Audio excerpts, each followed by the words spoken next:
va parler un petit peu de l'Europe, effectivement, dans tout cela. C'est la question qu'on posait. Est-ce que cet acquis va pousser l'Europe, ce qui a été annoncé aujourd'hui, à l'indispensable effort qui lui permettrait de devenir un tant soit peu autonome sur le plan sécuritaire? Est-ce que vous ne risquez pas de rester un petit peu dans le confort? Non, dit Emmanuel Macron, les choses vont avancer désormais. Écoutez le président français aujourd'hui aux Pays-Bas. En poursuivant le réinvestissement sur les questions de défense, l'ensemble des pays membres et tout particulièrement les Européens continuent d'œuvrer à structurer ce pilier européen au sein de l'OTAN. C'est ce que nous poussons depuis plusieurs années, avoir une Europe qui dépense davantage, qui prend davantage ses responsabilités pour sa sécurité, qui prend davantage de part du fardeau.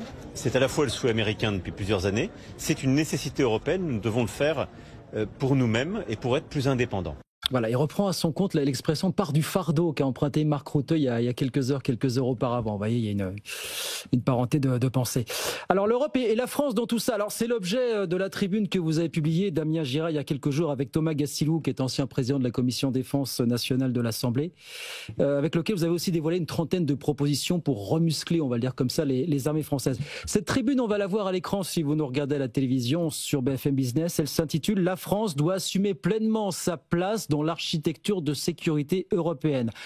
Le constat d'ensemble que vous faites, c'est que les armées françaises, oui, elles sont cohérentes, oui, elles sont efficaces, mais il y a un problème de masse. C'est ça. Il y a un manque de masse. Ça veut dire quoi, Damien Girard, concrètement? Ça veut dire qu'en fait, on a misé pendant longtemps sur ce qu'on appelle la haute technologie, des armes capables de faire la différence et qui étaient principalement destinées à faire ce qu'on appelle les opérations extérieures, aller en Afrique et grâce à ces capacités, cette haute technologie, être capable d'agir sans avoir de dégâts humains et matériels, mais en petit nombre, puisque on était dans cette vision-là et dans le fait que, comme ce matériel coûtait cher, on ne peut l'avoir qu'en faible quantité.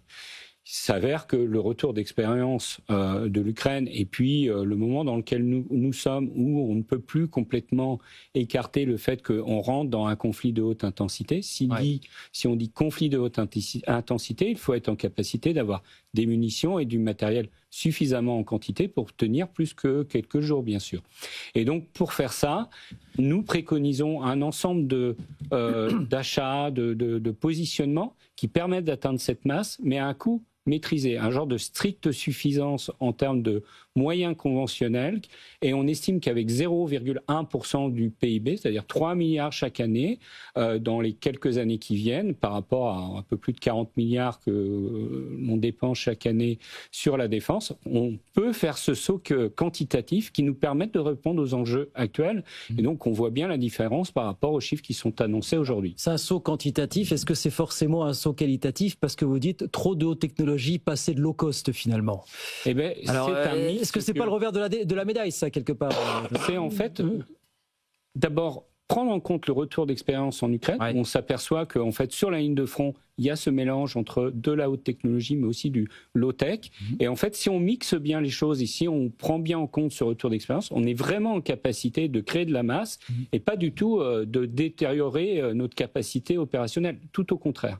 Rémi Bourgeot, d'accord. On a effectivement une nouvelle donne avec ce qu'on a vu en Ukraine, avec cette guerre de tranchées abominable, avec d'un côté, effectivement, du nouveau low cost avec cette guerre des drones. Ça n'est pas tout, mais c'est extrêmement important. Et là, on doit complètement se redéployer, apprendre aussi de ce qu'ont fait les Ukrainiens et les Russes. Donc il y a les drones eux-mêmes, l'IA derrière aussi, et on n'en est qu'au début, mais il y a quand même aussi la dimension haute technologie avec les missiles hypersoniques aussi. On le voit aussi avec l'Iran, et d'ailleurs on voit comme ça peut-être pas des convergences, mais des aspects communs, toute cette périphérie européenne qui explose aussi. C'est aussi un grand sujet géopolitique derrière ces parlements, ces échanges entre les Européens et les Américains. Mais il y a vraiment un bond technologique à mettre en œuvre. Alors, effectivement, la France a une situation fiscale très compliquée, très différente de l'Allemagne, mais il y a aussi une dimension effectivement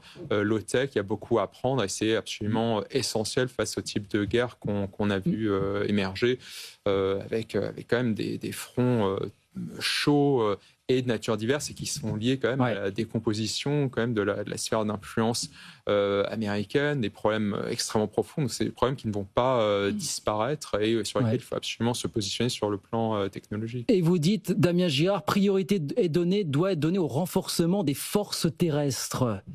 Alors ça va à l'encontre de ce que certains appellent le sens de l'histoire. C'est la guerre de demain. C'est pas la guerre des forces terrestres. C'est pas la guerre de tranchées, comme l'a dit Rémi Bourgeot finalement. Donc, en tout cas, on s'aperçoit qu'à l'est de l'Europe, elle existe cette guerre-là. Ouais. On s'aperçoit aussi que concernant la dissuasion nucléaire, que ce soit la marine ou l'armée de l'air, on est plutôt correctement doté, même s'il y a quelques endroits où on doit faire un saut. C'est vraiment sur l'armée de terre que l'on doit faire ce saut quantitatif et donc c'est pour ça qu'on le propose. On dit qu'en gros avec 5 milliards d'euros, on est capable d'avoir une armée de terre bien dotée, capable d'aller au combat et on dit avec 1 milliard d'euros, on est capable de équiper nos réserves, les 100 000 hommes prévus, correctement, de façon à avoir d'abord renforcé ce lien armée-nation qui est extrêmement important et vraiment d'avoir une réserve qui est capable d'être déployée et de servir à quelque chose. Donc dans le plan auquel je faisais référence, le plan de Van der Leyen à 800 milliards au niveau européen, bien sûr, au niveau annoncé il y a comment vous le regardez comme le plan de la démesure finalement? Vous dites non, parce que déversement d'argent n'est pas loi. Voilà, d'abord, il est à l'échelle européenne, il n'est pas complet, il n'est pas dédié à l'échelle française. Et en fait, on a des différences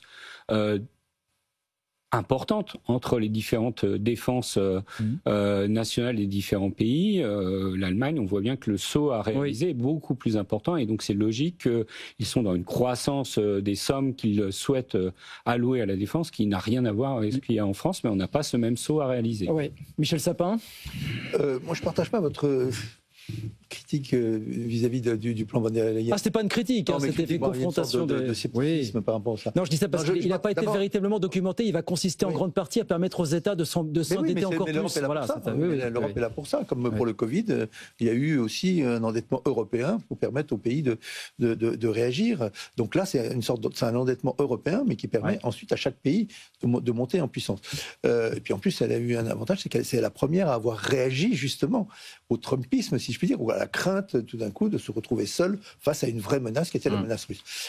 Sur ce qu'il vient de dire, je partage complètement. Il faut que c'est du complémentaire. Il faut maintenir la capacité de taper simplement et à des endroits précis, parce que ça sera encore utile. Et puis en même temps, on passe à une vision dite de masse. J'ai été très frappé par le fait que, comme il faut livrer des obus à l'Ukraine, on n'en a plus sur le territoire français et on a même des problèmes pour en produire. Alors qu'est-ce qui serait passé si l'ensemble des armées françaises avaient été impliquées dans un combat de cette nature? Donc on voit bien qu'il faut, malgré tout, c'est dommage d'un certain point de vue, on préfère faire autre chose que des obus, mais qu'il faut monter en puissance dans quelque chose d'assez classique. Mais le cœur du sujet, de mon point de vue, c'est qu'il faut monter en puissance en faisant monter, je crois qu'on est tous d'accord, une industrie européenne. Parce que c'est y compris une question d'indépendance, c'est y compris une indépendance.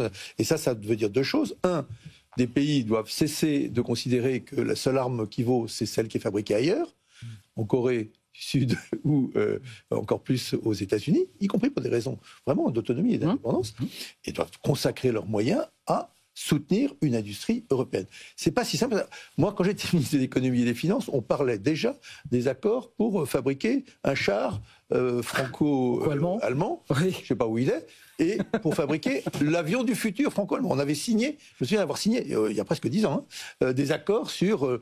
et je vois aujourd'hui que Dassault, Airbus, etc., Renault, ça va pas, c'est plus possible, ça.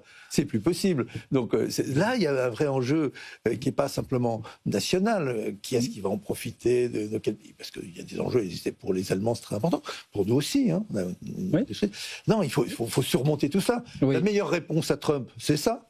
C'est de créer une industrie européenne de défense qui bénéficie de nos crédits européens. Vous dites la France, Damien Girard, la France doit trouver sa place dans cette architecture européenne. Mais est-ce que c'est la France ou est-ce que ça doit se faire au niveau européen véritablement? Est-ce qu'il faut enfin que Français et Allemands se parlent?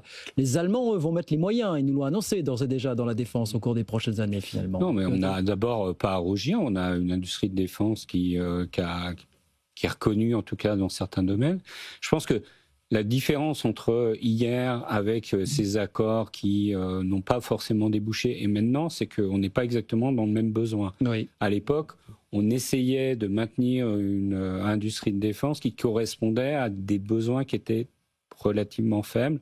Et donc l'enjeu, par exemple, de la DGA en France, c'était de faire en sorte qu'on maintienne des compétences absolument nécessaires en étalant des commandes. Là, on n'est plus là-dedans. Et il faut effectivement aussi parler de complémentarité. C'est-à-dire que l'enjeu, c'est pas en permanence se dire oui, mais si on fait ça ensemble, il faut absolument que j'ai ce retour sur mon territoire. Je pense qu'on n'est plus sur cet enjeu-là. Il faut vraiment qu'on réfléchisse en européen et en se disant, dans ce pays, il y a telle expertise, ils seront plutôt leaders là-dessus. Et en France, on a telle expertise. Je pense à l'aviation, par exemple, ou à la marine. On est capable d'être plutôt les leaders. Et puis à d'autres endroits, on va être plutôt en complémentarité. Rémi Bourgeault. Oui, non, je pense qu'il y a effectivement un problème de capacité industrielle qui est essentiel. Et on voit que c'est ce qui a donné un avantage très net à la Russie au final, parce qu'ils n'étaient pas limités comme les pays européens et les États-Unis de ce point de vue-là. Et il faut vraiment souligner que les États-Unis sont confrontés à une situation tout à fait similaire derrière ces velléités d'exportation accrue d'équipements de défense vers l'Europe. Il y a vraiment une crise de production industrielle, et notamment dans la défense, mais c'est une crise de production industrielle beaucoup plus large. Donc ensuite, il faut effectivement des coopérations, mais au niveau national, se prendre en main aussi et réactiver les sites industriels, leur donner aussi des débouchés. Il s'agit de ça. C'est ce que font les Allemands, avec ce qui est aussi un plan de relance massif. Ensuite, les coopérations sont difficiles, comme vous le soulignez. Il ne faut pas non plus attendre une solution de coordination totale. Ça ne viendra pas de là. Mais il y a vraiment un problème aussi de mise en valeur des compétences des ingénieurs. Aujourd'hui, en France, la situation est extrêmement critique de ce point de vue-là. On voit une vague même d'émigration, des gens qui auraient ces compétences. Donc il y a vraiment un enjeu qui consiste à donner des débouchés et à réactiver ces filières. La coopération difficile parce que problème d'interopérabilité, vous l'avez dit tout à l'heure, Damien Girard, entre les armées, problème d'ego effectivement et d'orgueil mal placé quand on parle de ces sujets de défense. Mais c'est vrai, il faut le dire, ça reste quand même... Oui, mais l'enjeu aujourd'hui est tel que... ça permet mais l'enjeu est tel... ça facilite de passer au-delà de ces petites réticences humaines. Et ensuite, il y a la question aussi du nucléaire, comme ça, quand même, où la France a une situation tout à fait centrale. Et là, on peut craindre quand même plutôt une phase de prolifération. Donc, il y a un point d'interrogation sur l'Iran et d'autres pays, mais il y a aussi cet aspect-là qui sera crucial.